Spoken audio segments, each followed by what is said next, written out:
What is going on, guys? CasualSavage here, and in this video I'm going to be showing you how to make Chrome icons in Photoshop.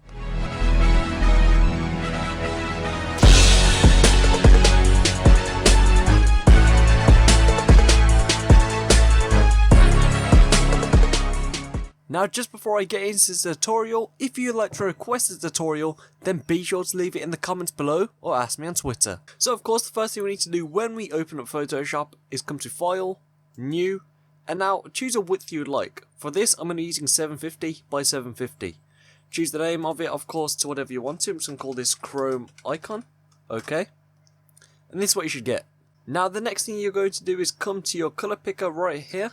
And what we're going to select is B4, B4, B4. It's going to give us this grey colour. Select OK.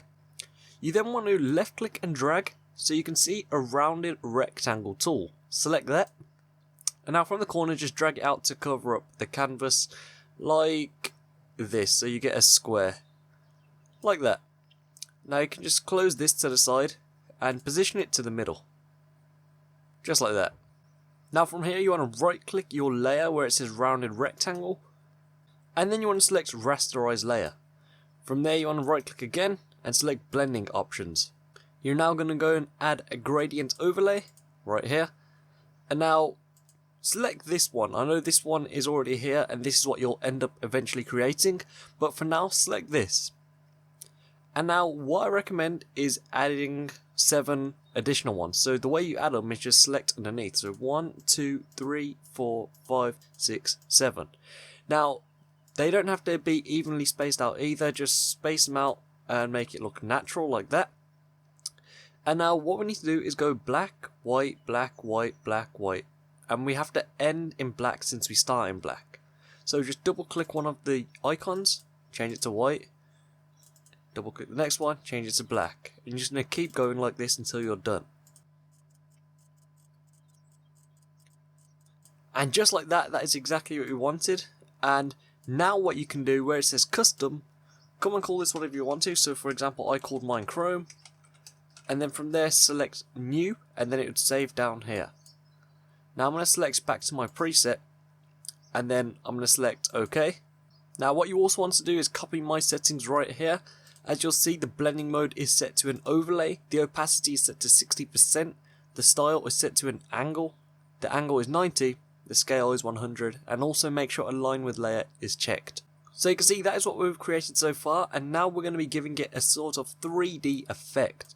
So come to bevel and emboss, change this to inner bevel, make sure the technique is set to chisel hard, the depth should be set to 100, the direction should be set to up, the size can be anywhere between 10 or 8 and 12, I'm going to pick 10, the angle can be 90 degrees and the altitude comes to 40 degrees.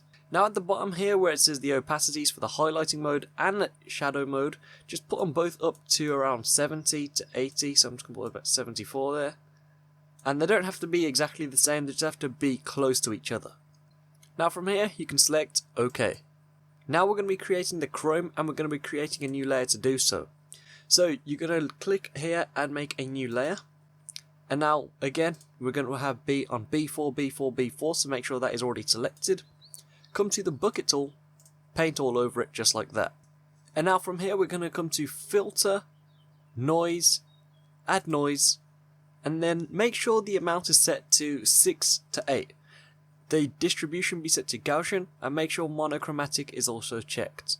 From there, select OK. The next thing we're going to do is come to filter, blur, radial blur, and now we want to make sure the amount is set to 50, the blur method is set to spin, and the quality is set to best. From there, select OK, and as you'll see, it's going to give us this spiral effect. Now to make it look a bit more better, come to Image, Adjustments, and Curves. Now copy what I'm doing here, and just sort of drag it out, and we want the black to be shown a bit more. So we're just going to bring this down a bit,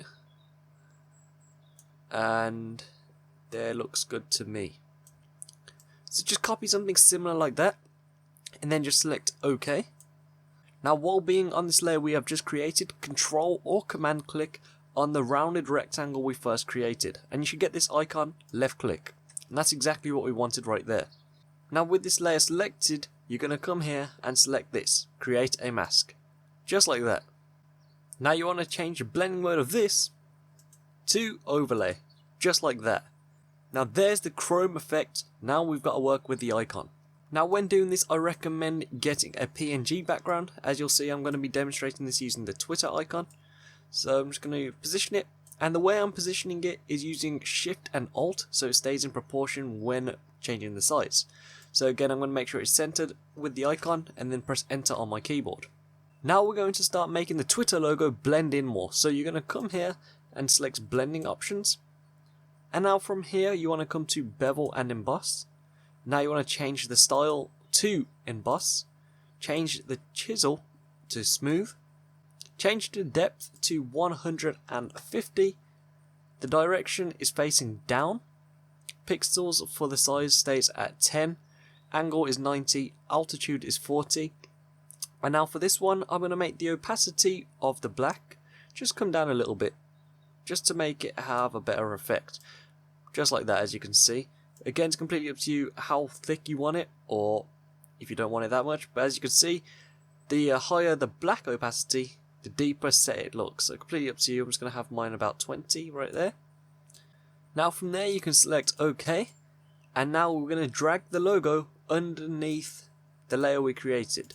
Just like that. As you can see, it has the radial effect on it as well, and a brushed aluminium.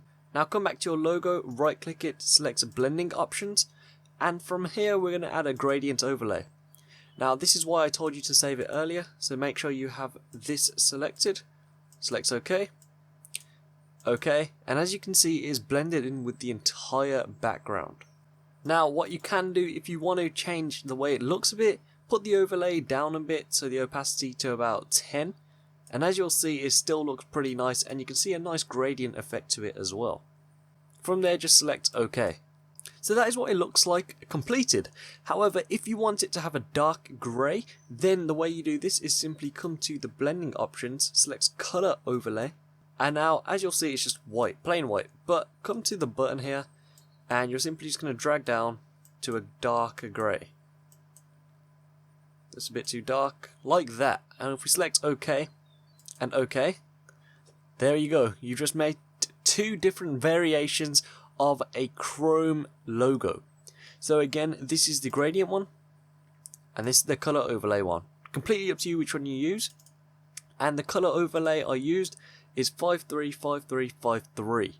And that is how simple it is to make a chrome icon in Photoshop. Now before you go screenshotting my icons that I've just created, I am making a Chrome social media pack pretty soon, so let me know in the comments below, what do you want me to make into a Chrome icon? Because I'm going to release a pack and I want to make sure I have everything on there. So far, of course, I have the obvious ones: Twitter, Facebook, Instagram, and of course YouTube. But if there's any other ones, then let me know in the comments. Like I said at the start of the video, if you'd like to request a tutorial, then be sure to leave it in the comments below or ask me on Twitter. With that being said, be sure to go follow me on Twitter. I'll keep you updated when you post and won't be posting. Also be sure to go ahead and check out my gaming channel. I'll post 4 times a week. And finally check out my Snapchat, which is what I do throughout my day. So yeah, it's been CasualSavage here. Thank you so much for watching. Please subscribe, rate, and peace.